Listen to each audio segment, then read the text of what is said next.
What's up, world? I am the Swamee, giving you a reaction to Game 4 of the 2019 NBA Finals. There's a couple minutes left, 2 minutes left, and it looks like Toronto just hit another shot. The game is over. It's been over since the end of the third quarter, so it really doesn't matter at this point.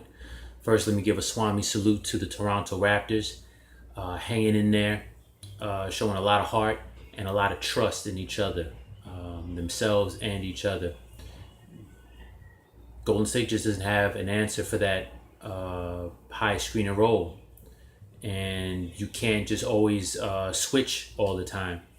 It's causing breakdowns in the defense, not on the pass after the pick and roll, but the second pass. Toronto's being patient, passing out of the screen, and then making the second pass to an open shot.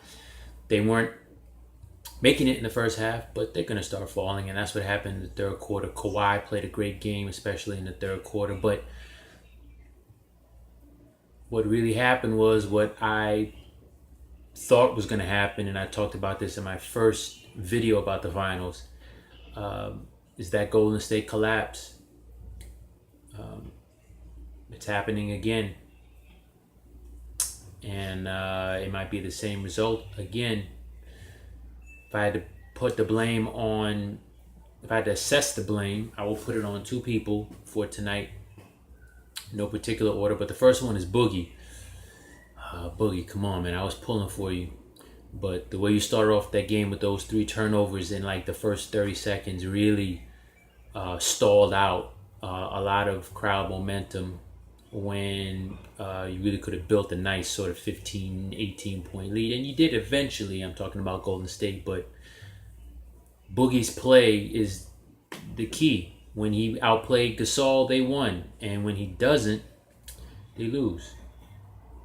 He's the only chance they have to match up with Toronto's front court. And if he can't do so, Golden State's just too small. Toronto's bigs are too skilled.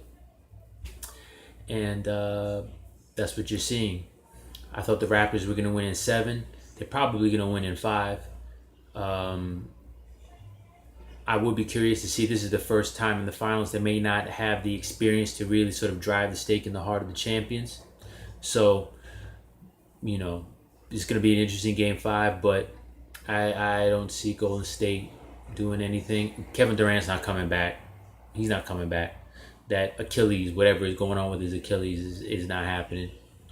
And that leads me to the second sort of point of blame for Golden State. Steph. I mentioned this in my first video. I said that thing that Steph does.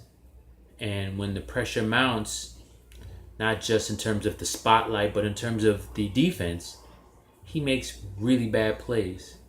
Not just plays, but he makes very bad decisions. And he's been doing this for his career. And like I said before, he gets passes all the time. Nobody really holds him accountable for it. And at the end of the day, he's just not a point guard. He's a shooter.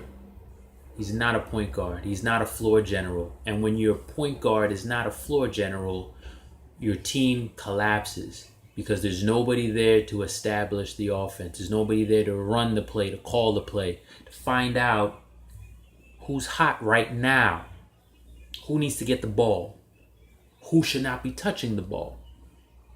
That's your floor general. That's supposed to be your point guard. You can argue, oh, Draymond is the playmaker. Yes, but he's not the general. Draymond can help you in transition offense, getting the ball off the glass and pushing the tempo. But setting up a play, Draymond's not supposed to be your playmaker. And when you leave the ball in Steph's hands to make a decision, as the spotlight gets bigger, more often than not, he seems to be making the wrong decision. There was a play where he left Danny Green wide open on a double for Kawhi. That was big. You just can't do that. A couple missed box outs. And just poor decision making, especially when he gets trapped. And that's probably why they're going to end up losing this series. I do need to give a Swamee salute to Clay. Clay came out there and was doing his thing, but didn't get the ball in the second half. Why? Because the point guard didn't recognize the hot hand at least for that moment, was Clay, and should have just fed him. They had a great thing going in the first half with Clay in the post, either scoring or passing out. Nope, none of that in the second half. And that's what happens.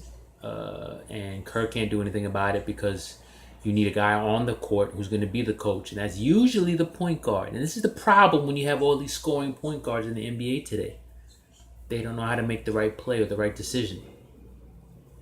And that's what you're seeing. So the Golden State collapse has begun. This one should be quick. I don't think they're going to get past Game 5. So it won't be a 3-1 debacle like they had against Cleveland. But in my opinion, there's been some exposing going on, especially for your boy Steph. And it is what it is. If I'm them in the next game, I run through Clay. I hope that Clay is hot. And then maybe he can buy some time for Steph, kind of like he did in Game 2. Run them out the post. Run the offense through Clay out of the post. And hope that Boogie can give you something to neutralize Gasol. Because if not, series over in 5.